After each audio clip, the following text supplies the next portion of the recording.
Hello everybody, my name is Maikel Schwerdtfeger and I am a research assistant at GESIS Leibniz Institute for the Social Sciences. I'm presenting my master thesis with the title How does broadband supply affect participation in panel surveys? An analysis of mode choice and panel attrition.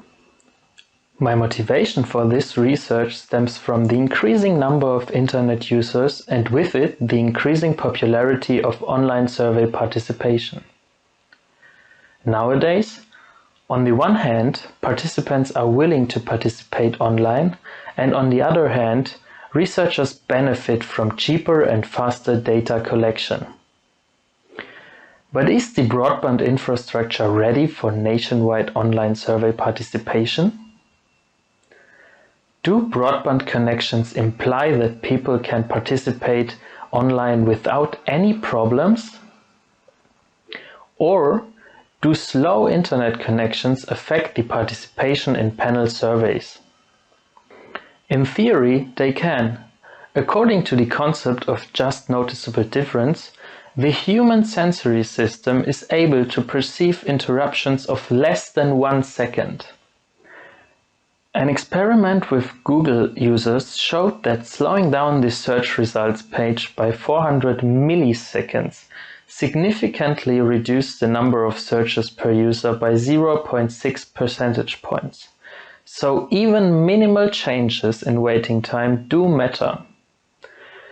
This motivated me to investigate the effects of broadband supply on panel survey participation in more detail. Therefore, I picked 2 key measures at different stages of panel participation to get a better understanding of the mechanisms and how they affect the behavior of panel participants.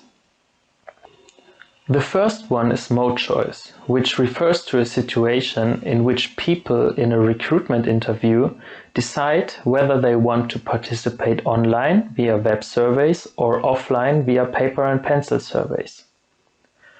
The second one is panel attrition, which refers to a situation in which participants are completely dropping out of a panel survey and will not be invited to further surveys. For the mode choice analysis, I expect that living in a region with better broadband supply increases the probability of deciding for online participation. Besides that, the current state of research shows that especially internet familiarity influences mode choice, so I included it as a second hypothesis. Also, the demographic variables gender, age, and education often play a role in related research, which is why I included them as control variables. The idea behind the mode choice analysis is to investigate whether people in regions with slow broadband speeds are aware of their situation and therefore more inclined to use offline mode. If participants still choose the online mode in the next step, I investigate whether slow broadband speeds lead to increased attrition over the course of the participation in panel surveys. For the panel attrition analysis, I expect that living in a region with better broadband supply decreases the risk of attrition. Besides that, the current state of research shows that especially the perceived survey length influences panel attrition, so I included it as a second hypothesis. Additionally, I included the measured duration as a control variable next to the 3 demographic variables of the first analysis. The idea behind this analysis is to investigate whether people in regions with slow broadband speeds drop out earlier because of their flow experience that is interrupted by waiting times. The geospatial data on broadband is from the Broadband Atlas of the German Federal Ministry of Transport and Digital Infrastructure. On the map, you can see that the geospatial broadband data classifies 432 administrative districts in Germany into 5 ordinal categories according to their proportion of broadband supply with at least 50 megabits per second. This is seen as a threshold value for sufficient data transmission. I decided to use publicly available broadband data at the district level because my requests for more detailed raster data were very time-consuming, as they required initiating processes with the relevant authorities that resulted in a waiting time of more than a year between my first request and the data delivery.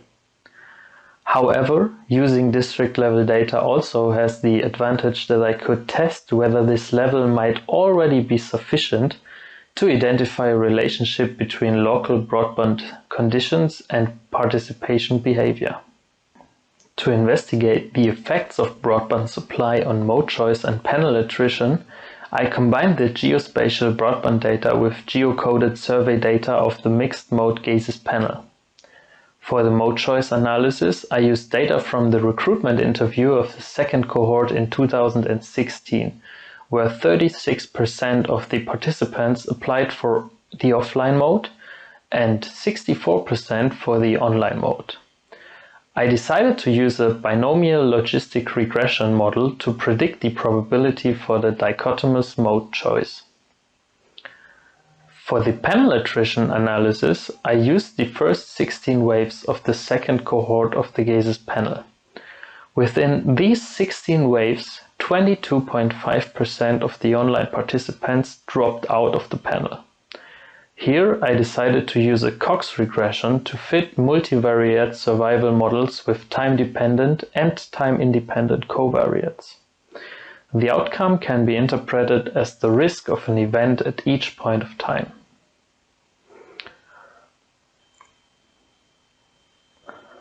Let's take a look at the results. The graph on the left side shows the odds ratios of the binomial logistic regression on mode choice. You can see that living in a region with better broadband supply and having a higher internet familiarity increases the probability of choosing the online mode. However, the effect of internet familiarity is more powerful and stable. This becomes even clearer by looking at the graphs with the marginal effects on the right side. The predicted probabilities of broadband range from about 70% for the lowest broadband category to about 80% for the highest broadband category. The confidence intervals indicated by the gray shading shows, in combination with the low gradient, that the accuracy of the effect is weak. In contrast to that, even with a high standard deviation in the lower categories, the effect of the internet familiarity is strong. The predicted probabilities range from about 28% for the lowest internet familiarity to about 80% for the highest internet familiarity. I also tested if there's an interaction effect between internet familiarity and broadband, but the tests result that there's no interaction effect.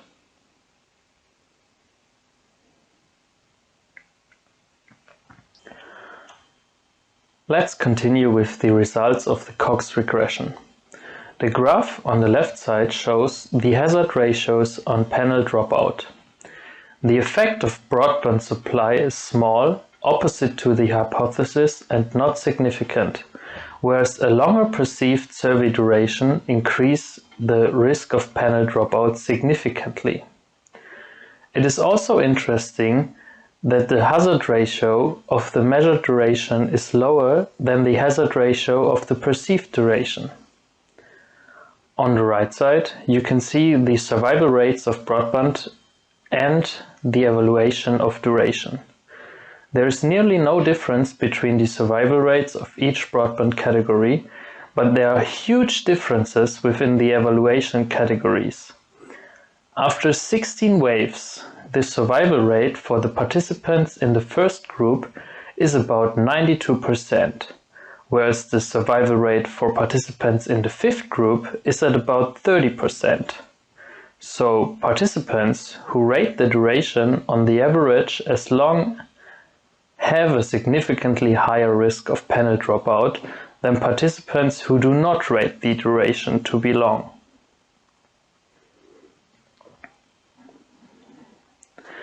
So, what can we take home from this?